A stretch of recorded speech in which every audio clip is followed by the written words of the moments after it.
Revisar los datos del tiempo en Bolivia. Vamos a darle la bienvenida al economista Mauricio Landó, parte de la casa. ¿Cómo estás, Mauricio? Alex, es un placer para mí estar con ustedes en este lunes a la población cruceña. Un gran saludo después de las Pascuas aquí, retomando los temas difíciles, ¿no? Exacto. Y es que el gobierno ha propuesto justamente ya hablar del incremento salarial. Estamos a días del 1 de mayo, en donde ya se tiene que conocer algo oficial.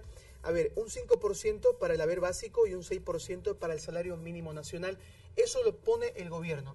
Ahora tiene que negociar con la COP. Exactamente, y bueno, con la COP, y aparentemente pareciera que la COP es la única que tiene un planteamiento de incremento salarial, ¿no?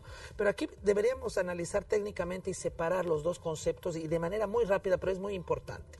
En primer lugar, un incremento salarial como tal no es malo, pero el incremento salarial tiene que estar en función o en correlación directa a la inflación. Y este nivel de inflación, que es el incremento de precios de los productos de la canasta familiar, tiene que guardar relación con el crecimiento de la economía.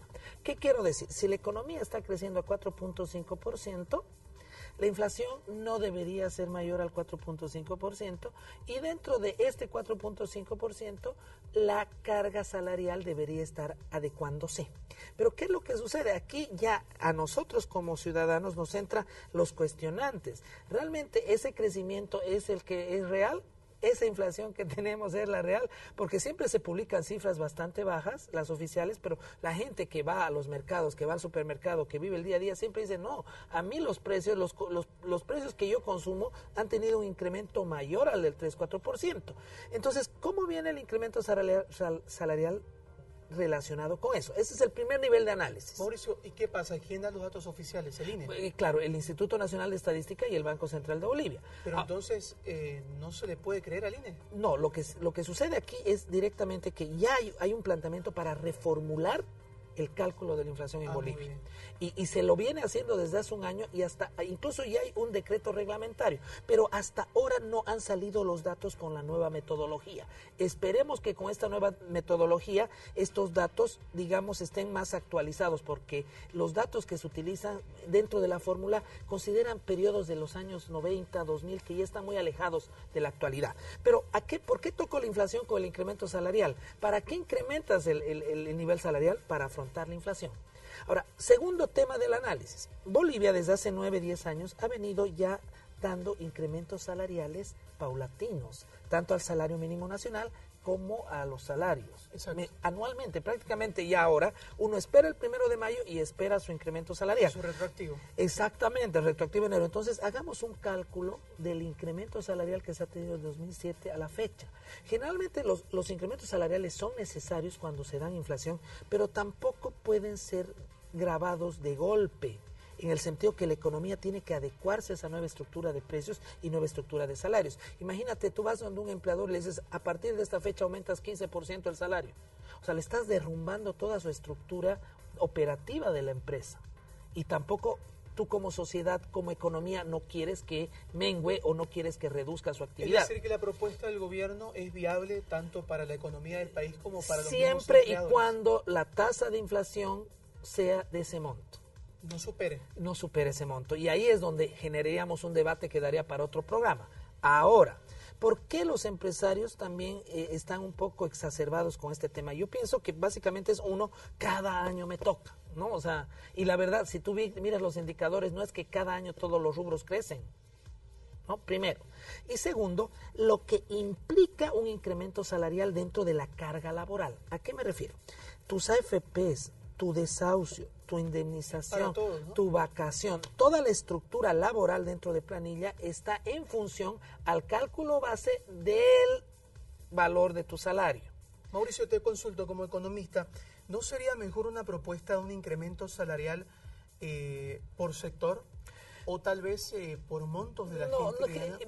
Generalmente no se lo ha visto. No, la teoría económica no lo plantea de esa manera, porque ahí empiezas a tener rivalidades entre ¿por qué a él, a mí y a mí no? ¿Me dejas entender? Claro, o sea, crearías está bien, no por sector, pero te pregunto, un trabajador que gana 2.500 bolivianos. Escalar hablas, o sea, de que escala, claro, que a un trabajador que gana 6.000. Eso sí es una práctica dentro de la teoría económica, y tú ves generalmente, no se la hace en Bolivia? básicamente en esta propuesta que que tiene el gobierno ya divide en dos: salario mínimo, un porcentaje, y los otros salarios, un porcentaje un poquito menor. No es un sistema escalar muy amplio, pero nuevamente repito, ese sistema escalar también de alguna manera tiene que ser afianzado con crecimiento dentro de la economía. Y ahí viene el gran debate, o sea, ¿cuánto deberíamos esperar? Tú dices la teoría económica, un economista te dice, bueno, un salario debe estar directamente en proporción, el incremento salarial a el incremento de precios dentro de la economía. Pero ¿qué es lo que sucede? Nosotros, por nuestra ley del trabajo en Bolivia, por todos los nuevos ajustes, los beneficios que el trabajador tiene en su ciclo laboral, ¿qué es lo que sucede? Están en función de ese salario, la mayoría de ellos. Entonces, a ti como empleador no solo te aumenta el salario, te aumenta toda la carga laboral, desde las FPs, o sea, te aumenta todo el andamiaje dentro de lo que son los costos variables o fijos de tu estructura. No, y ahora peor con el tema de, no digo peor, ahora se complica más con el tema de los 90 días para Exacto, exactamente para con la anulación del artículo 12 de la Ley General del Trabajo. Exactamente, con la que ya no puedes dar el preaviso con 90 días que antes amortiguaba, por ejemplo, ese golpe bajo que dicen, ¿no? Ahora, un tema importante y que muy pocas personas lo están mencionando y pasa mucho también con otras áreas dentro de la macroeconomía, que si tú analizas la economía informal en Bolivia, llega a ser más del casi 50-55%, según los datos que se tiene esta fecha.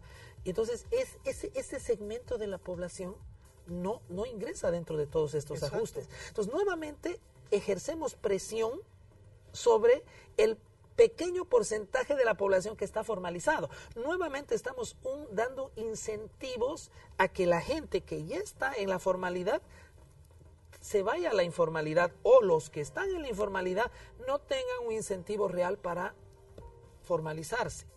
O sea, pasa en todas las áreas. Claro, el que recibe el incremento es el área formal, que tiene salario, empresa, tiene contrato, está bajo la ley del trabajo, ¿no? Pero analicemos en la realidad nacional, ¿cuánto porcentaje de la población está bajo el régimen de la ley del trabajo? Mauricio, ese es un punto interesante de impacto, ¿no? Mauricio, como economista, ¿qué mensaje le podemos dar a Santa Cruz, que ahora está en sintonía de Bolivisión? Te hablo, para que cuando se llegue a un dato oficial la gente diga, bueno, sí, era lo posible, es lo correcto.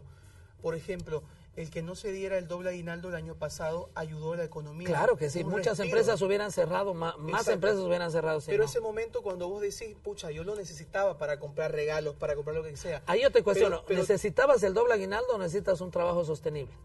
Exacto. Esa es la cuestión, ¿no? En el tema del incremento salarial, ¿cómo le podemos responder a la gente para que pueda entender qué es lo más saludable para la economía del país y la del bolsillo? El mismo análisis que con el doble aguinaldo, ¿no? O sea, yo quiero un incremento salarial que le permita a mi empresa seguir operando, funcionando y darme un trabajo sostenible en el tiempo. Porque yo quiero garantizar mi fuente laboral, que es lo que me lleva a dar bienestar a mi familia. ¿De qué me sirve un aumento salarial si mi trabajo ya no lo tengo garantizado? O un doble aguinaldo si eso va a implicar que la empresa entre en déficit. ¿Me dejo entender? Sí. Entonces, o sea, concientizar en ese sentido. Está bien un incremento salarial en base a la concordancia y correlación de estas variables macroeconómicas. Y en función a eso decir, bueno, si esto guarda relación, la empresa todavía es sólida, es sostenible. Más de esto no le va a permitir. La COP no está de acuerdo con claro, su planteamiento es, la verdad, desde cualquier punto de vista, un planteamiento, como podríamos decir, de high-end.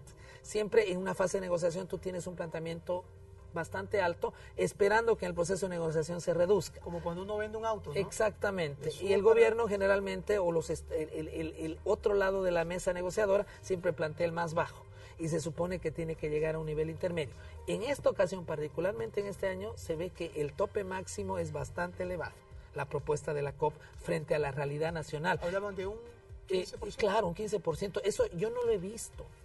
No lo he visto en ningún país que de un día a otro, o sea... ¿En Venezuela se dio algo parecido? Claro, pero es cuando la inflación es del 700%. Por eso... Se dio un 100%. Claro, ¿no? Claro, pero, o sea, el tema de Venezuela ya fue... O sea, cuando tienes un sistema de hiperinflación, no hay incremento salarial que aguante. Puedes duplicar tu salario y muchas veces no te sirve. Eso es ya otro tema. Que no se vive en Bolivia. No, o sea, gracias a Dios no se vive. Y hay otro temita que tiene que ver con esto de la canasta familiar. ¿Qué hacemos con el contrabando?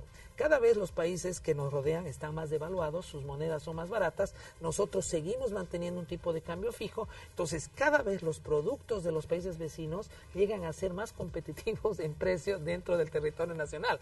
¿Qué pasa con el sector productivo frente a eso? ¿Y qué pasa con el asalariado también? Entonces, o sea, es un mecanismo, como se llama, un modelo de equilibrio nacional que necesitamos. Yo considero un ajuste, una verificación y una mesa de negociaciones entre partes en base a una premisa, buscar la generación de empleo, ¿no? Porque distinto es ir aumentando la carga laboral, pero ya nadie emplea más gente, ¿me entiende? ¿A quién le conviene el contrabando? El contrabando a la inflación. O sea, siempre hay alguien que se perjudica. O sea, exacto, toda luz tiene su sombra. Pero la inflación... esta tablet en contrabando es más barata. Claro, exactamente. Entonces, ¿qué es lo que no sucede? emite facturas, no emite ningún tipo de documento. El contrabando anula y mata la industria nacional. Pero de alguna manera es un regulador de procesos inflacionarios que políticamente son muy desestabilizadores.